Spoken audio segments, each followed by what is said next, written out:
네, 우리 보좌의 축복 누리는 393 기도, 우리 기도함으로 오늘 아침 예배 시작하도록 하겠습니다. 우리 함께 기도하겠습니다.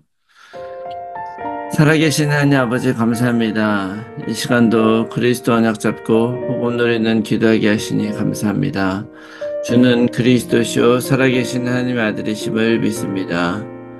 예수님은 나의 모든 죄를 사하신 나의 참 제사장이요 나를 사단의 손에서 건지신 나의 참된 왕이요 나의 영원한 생명을 주신 나의 참 선지자이심을 믿습니다. 그리스도는 내 인생 모든 문제의 답이시며 내 삶의 주인이심을 고백합니다. 지금 이 시간 기도하는 나에게 그 성령으로 충만하게 역사하여 주옵소서. 하나님, 지금 이 시간 성삼위 하나님께서 말씀으로 내 삶 속에 성령 충만함과 오력을 더하여 주시옵소서.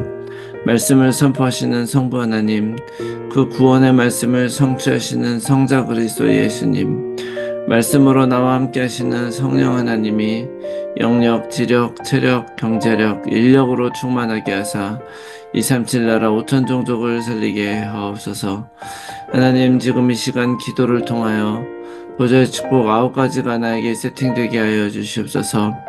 보좌의 축복, 시공간 초월, 237 살리의 빛이 내게 충만히 임하여 하나님의 형상과 생기가 회복되어 올려주셨던 에덴의 축복이 임하게 하옵소서. 그리하여 나와 교회와 현장에 전무후무한 응답을 주옵소서. 하나님, 지금 이 시간 보좌의 축복이 실현되어 30세 살리는 축복의 증인이 되게 하옵소서. 늘 생명력이 넘치는 강단 말씀이 선포되게 하셔서 목회자와 함께 교회를 살리게 하옵소서. 그 선포된 말씀을 붙잡은 중직자를 통해 교회와 현장과 산업이 살아나게 하옵소서. 그래야 렘넌트가 일어나 전 세계를 살리고 미래를 살리게 하옵소서. 오늘도 언약 잡고 기도하는 우리들에게 최고의 축복을 부어주시고 축복을 볼 수 있는 영안과 믿음을 허락하여 주시옵소서. 하나님, 전의 기도를 반드시 응답하시며 성령으로 역사하실 줄 믿습니다. 이 모든 말씀을 예수 그리스도 이름으로 기도합니다. 아멘. 우리 찬송가 147장 우리 함께 찬송하겠습니다. 147장입니다.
거기 너 있었는가 그때에 주님 그 무덤 속에 늘 때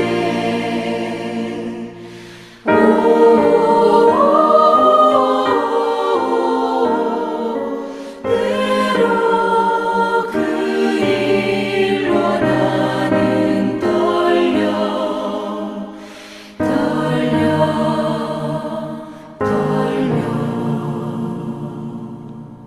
거기 너 있었는가 그때에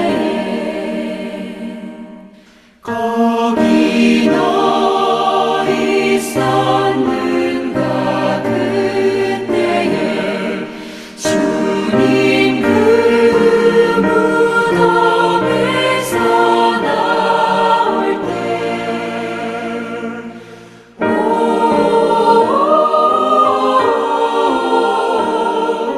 때로 그 일로 주께 영광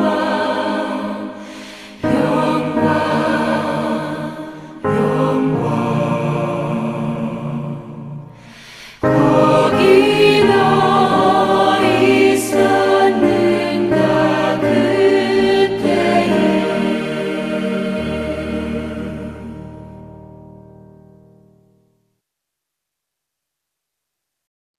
아멘. 네, 오늘 아침에 우리 마가복음 1장 1절에서 11절 말씀을 다시 한번 보겠습니다. 하나님의 아들 예수 그리스도의 복음의 시작이라. 선지자 이사야의 글에 보라 내가 내 사자를 내 앞에 보내노니 그가 내 길을 준비하리라. 광야에 외치는 자의 소리가 있어 이르되 너희는 주의 길을 준비하라. 그의 오실 길을 곧게 하라. 기록된 것 같이 세례 요한이 광야에 이르러 죄사함을 받게 하는 회개의 세례를 전파하니 온 유대 지방과 예루살렘 사람이 다 나아가 자기 죄를 자복하고 요단강에서 그에게 세례를 받더라. 요한은 낙타털 옷을 입고 허리에 가죽띠를 띠고 메뚜기와 석청을 먹더라. 그가 전파하여 이르되 나보다 능력 많으신 이가 내 뒤에 오시나니 나는 굽혀 그의 신발끈을 풀기도 감당치 못하겠노라. 나는 너희에게 물로 세례를 베풀었거니와 그는 너희에게 성령으로 세례를 베푸시리니 그때 예수께서 갈릴리 나사렛으로부터 와서 요단강에서 요한에게 세례를 받으시고 곧 물에서 올라오실새 하늘이 갈라짐과 성령이 비둘기같이 자기에게 내려오심을 보시더니 하늘로부터 소리가 나기를 너는 내 사랑하는 아들이라 내가 너를 기뻐하노라 하시니라. 아멘. 할렐루야. 오늘도 우리 그리스도와 함께 새로운 하루를 시작을 합니다. 그리스도 안에서 우리는 날마다 새로운 피조물이고 또 날마다 새로운 응답을 받게 될 줄로 믿습니다. 그러기 위해서 눈을 뜨고 믿음으로 걸어가는 그런 하루가 되시기 바랍니다. 그런 의미에서 오늘도 예수님은 그리스도 모든 문제 해결자이시고 우리와 함께 하시는 임마누엘 하나님이심을 믿습니다. 이 고백으로 오늘도 승리하시기 바랍니다. 자, 어제도 우리가 같은 본문을 보면서 마가복음의 배경에 대해서 좀 알아봤는데요. 오늘은 그 2절부터 11절의 말씀을 가지고 은혜를 받도록 하겠습니다. 자, 어제는 어떤 박해와 어려움이 있어도 예수님은 하나님이시고 또 그리스도로 오셔서 우리에게 복음, 구원을 시작하셨다는 것을 선포하면서 이 마가복음이 시작된다 이렇게 말씀을 받았는데요. 이 1절에 이어서 마가는 바로 어, 예수님이 오시기 전에 성경의 예언대로 예수님이 오시는 길을 예비한 사람이 있었음을 증언하고 있어요. 그게 바로 세례 요한이죠. 세례 요한은 구약의 마지막 선지자라고도 불리죠. 왜냐하면 선지자라는 그 직분은 하나님의 말씀을 받아 선포하는 사람이잖아요. 근데 바로 세례 요한의 메시지가 뭐였습니까? 그리스도가 오실 것이다. 주의 길을 자기는 예비하는 사람이다. 이렇게 이제 얘기하고 있었다는 것이죠. 그래서 그는 뭐를 했냐면요. 사절의 말씀을 보니까 죄사함을 받게 하는 회개의 세례를 전파했다. 이렇게 얘기를 해요. 자, 사실 우리가 하나님이 우리에게 오시는데 그리스도가 우리에게 오시는데 우리는 어떻게 그 주님을 만나고 어떻게 주님을 예배할 것이냐? 우리에게 정말 중요한 것이 있다면 사실 죄를 사하는 것이 중요한 거예요. 죄 사함이 중요하다. 자, 3절과 4절 말씀을 이렇게 이어서 보면은요. 3절에는 이렇게 얘기를 하죠. 광야 외치는 자의 소리가 있어 이르되 너희는 주의 길을 준비하라. 그가 오실 길을 곧게 하라. 이렇게 기록된 것 같이 이렇게 얘기하죠. 그러니까 주의 길을 예비하고 주가 오실 길을 곧게 하는 것이 마냐 그렇게 기록된 것을 보고 세례 요한이 죄사함을 받게 하는 회개의 세례를 전파했다라는 거예요. 사실 이것이 굉장히 중요한 것이죠. 하나님은 우리들을 위해서 오십니다. 우리들을 향해서 오시죠.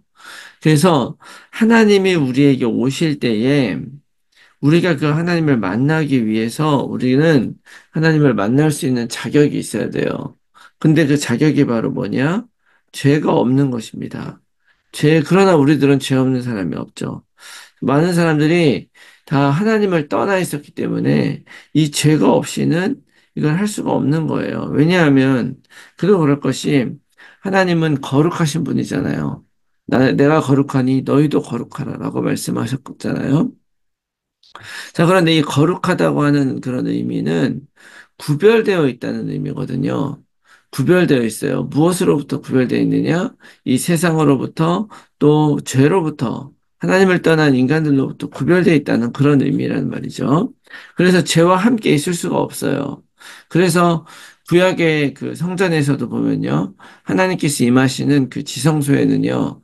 대제사장이 대속죄일에 완전히 죄를 깨끗이 속죄한 다음에만 나아갈 수가 있었고, 이 속죄가 제대로 되지 않아서 조금이라도 잘못된 부정함이 있었다면 그 자리에서 그냥 죽게 되는 그런 일이 있었잖아요. 자, 그래서 사실은 우리들도 그러면 그것이 우리가 잘 알아야 되는 것이 뭐냐면, 우리들도 그런 하나님을 만날 수가 없는 거죠. 왜냐하면 죄라는 말 자체가 하나님으로부터 분리되어 있다는 걸 의미하기 때문에. 그런데 이제 중요한 것은 뭐냐면, 세례 요한은 요단강에서 사람들이 들어와서 이렇게 물을 이렇게 위에서부터 이렇게 부으면서 깨끗하게 씻는 그런 세례를 했다는 거예요. 씻는. 물을 둘이 부으면서 깨끗하게 하면 씻는다고 생각을 하지만 여러분 그렇게 해서 죄가 씻어지는 것이 아니잖아요. 그 이후에 오늘 예수님이 그 세례 요한에게 와서 세례를 받습니다. 그런데 그 예수님의 세례와 그냥 다른 사람들이 받던 세례는 달라요. 성경에 보면은 우리 그 한글 성경에는 똑같이 나오지만 원래적으로 보면은요.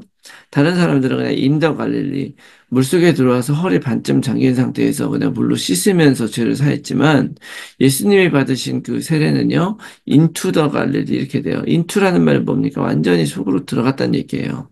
물속에 완전 들어갔다 나와. 이거는 뭘 의미합니까? 물속에 들어가면 어떻게 됩니까? 죽는 거죠. 죽음이라는 거예요. 우리는 하나님 앞에 죄 사함이 필요하고 죄가 없어야 되는데 그 죄는 씻는다고 되어지는 게 아니고 우리의 노력으로 해결되는 것이 아니라고 하는 것입니다. 어떻게 해결되는 것이냐? 바로 죽는 거예요. 죽는 것. 그래서 물속에 완전 들어갔다가 딱 나오는 것이죠. 그리스도와 함께 죽음으로 가능한 것이지. 우리의 공로와 행위로 우리의 죄가 해결되는 것이 아니다. 그래서 예수님이 이 침례를 받으심으로 그 공생애를 시작을 하신 것이죠. 그때 성령이 비둘기처럼 내려오시고 하늘로부터 하나님의 소리가 있는 것이죠. 너는 내 사랑하는 아들이다. 너를 기뻐한다. 이렇게 들렸다는 거예요. 자, 우리가 이것을 기억해야 됩니다. 우리는 복음을 가지고 있죠. 그리고 그 복음은 예수님이 그리스도라고 하는 그런 사실이잖아요. 그 그리스도가 우리에게 오셔서 기쁜 소식이 되십니다. 그분이 기쁜 소식이 되는 것이 뭐냐? 그분이 우리를 위해 사신 일이 뭐냐면 십자가에서 죽으신 거예요.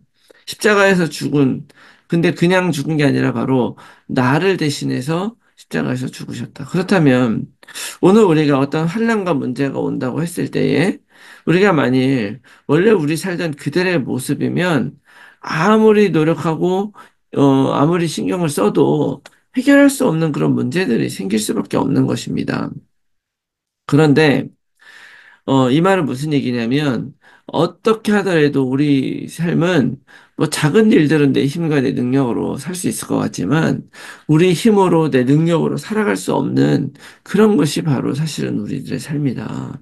나의 노력과 공로로 살아가는 것이 아니다. 그러나 예수님의 그 보혈의 능력을 의지하고 그 그리스도를 보내신 하나님의 계획과 절대적인 그런 섭리, 능력을 의지하며 나아갈 때 우리는 능히 이기게 되는 것이라는 걸 알려주시는 거예요. 사실상 하나님이 내 삶 속에서 역사하지 못하는 이유가 무엇입니까?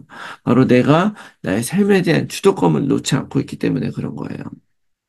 그렇지만 내가 그리스도와 함께 죽고 그리스도와 함께 다시 살아났다고 믿는 사람은 능히 하나님의 능력으로 새롭게 되는 것임을 믿으시기 바랍니다. 뿐만 아니라 그때 정복하게 되는 것이고요. 더 나아가서 하나님을 만나게 되는 것입니다. 그러므로 예수님이 바로 하나님 만나는 길이 되는 것이고 우리 죄에 대한 근본적인 해결책, 우리를 온전하게 만드신 하나님의 지혜요 하나님의 방법이 되는 것임을 여러분 믿으시기 바랍니다. 하나님을 만나서 하나님과 함께 동행하면서 하나님의 뜻을 위해서 증인으로 살아가는 삶을 살게 될 것이라는 것을 믿으시기 바랍니다. 오늘 우리가 다시 한번 기억했으면 좋겠어요. 나는 그리스도 안에서 거듭난 생명이다라는 걸 다시 한번 기억하면서요. 더 이상 하나님을 떠난 상태로 살지 않길 바래요. 다시 말하면 내 힘과 나의 노력으로 무엇인가를 해결하며 사는 것이 아니라 오직 예수 그리스도의 그 십자가의 공로 안으로 들어가서 그 십자가의 죽음이 나의 죽음이라고 믿고 그 내가 한번 죽었다고 이것을 정말 체험하고 믿고 정말 결단한 사람은요. 한 번 죽었었기 때문에 그 어떤 일이 나에게 온다 할지라도 이 마가복음을 받았던 그 많은 그 로마 교회의 사람들이 어떤 핍박과 어려움이 온다 할지라도 그 죽음 앞에 우리는 담대하게 서 있을 수가 있는 것입니다. 그래서 정말 그렇게 우리가 우리의 삶을 하나님이 새롭게 해주셨다는 것을 기억하시고요. 더 이상 우리가 의지적인 죄를 지으면 안 되죠. 살면서 우리가 실수하면서 하나님 앞에 죄악 같은 그런 일을 어떤 행할 수도 있을지 몰라요. 그러나 내가 실수로 그렇게 하는 것과 내가 의지적으로 죄를 짓는 것은 안 되는 것이죠. 오늘 하나님께서 예수님의 이 세례를 기뻐하셨던 것처럼 하나님은 나의 삶 속에서 그리스도 안에 거듭난 삶을 살아가는 우리들을 기뻐하실 것이라고 믿습니다. 나는 그리스도 안에 완전히 죽고 다시 그리스도로 살아나서 완전히 하나님을 만나는 사람이다. 하나님의 자녀라는 것을 여러분 누리시면서 정말 오히려 죽음으로 다시 살리시는 그 하나님의 역사를 체험하고 그 증인이 되는 여러분들이 다 되시기를 예수 그리스도 이름으로 축원합니다. 아멘. 제 말씀 놓고 우리가 함께 나눌 기도의 제목은요. 예수님이 나를 위해 십자가를 지실 때 그 십자가가 나의 십자가이며 나의 죄 때문임을 고백하게 하시고 하나님 떠났던 나의 과거를 완전히 청산하게 하여 주시옵소서. 예수님의 십자가로 다시 주신 생명임을 기억하면서 하나님과 동행하며 주의 길을 예비하며 전도자로 제자로 살아가는 나의 삶이 되게 하옵소서. 모든 성도들의 삶의 현장에서 말씀 운동에 결실을 맺는 전도자로 살게 하여 주시옵소서. 우리의 자녀들을 오직 그리스도로 살게 하시고 237 치유 서밋의 지도자로 살아가게 하여 주시옵소서. 불신자 자녀 또는 가족들이 복음 안에 들어올 수 있도록 성령께서 역사하시고 하나님의 시간표가 이를 때까지 오직 약속 붙들고 기도하게 하여 주시옵소서. 몸이 아픈 분들이 여육간에 치유되어 힐링의 증인이 되게 하여 주시옵소서. 제123 알루티시 운동 안에서 영원한 응답을 받고 영적 유산을 후대에 남기는 삶이 되게 하옵소서. 나의 현장과 상황 속에서 정확한 복음에 집중하면서 하나님이 주실 응답을 기다리며 날마다 언약 안에서 걸어가게 하옵소서. 지속될 삶의 캠프를 통해서 성경적 전도운동에 응답을 받게 해주시옵소서. 위에서 기도해 주시고 오늘 하루도 승리한 하루가 되시기 바랍니다. 우리 함께 기도하겠습니다.